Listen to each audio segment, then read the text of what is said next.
Magandang hapon! Kumusta po? Narito po ulit ang update natin para sa lagay ng ating panahon. Ngayong hapon po ng December 27, 2024.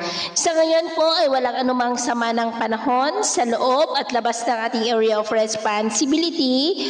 Pero nakakaranas pa din po tayo ng mga pag-uulan. Dulot po ng amihan dito sa Luzon at Intertropical Convergence Zone sa may Visayas at Mindanao.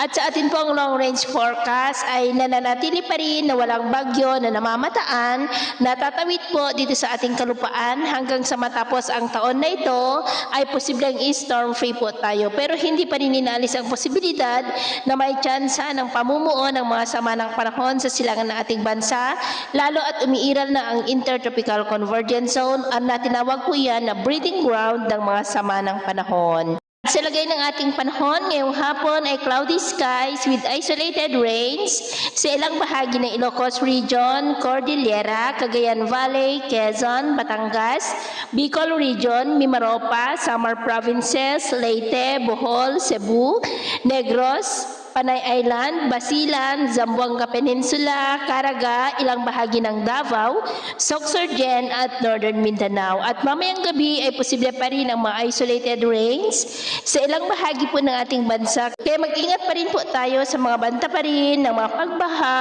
at pagguho ng lupa. Ito naman po mga baybayin, iwasan na muna natin ang papalaot sa silangang baybayin ng ating bansa, maging sa Northern Seaboard ng Cagayan, Batanes Island Seaboard, Babuyan Island Seaboard at kanlurang baybay ng Ilocos Region at Central Luzon.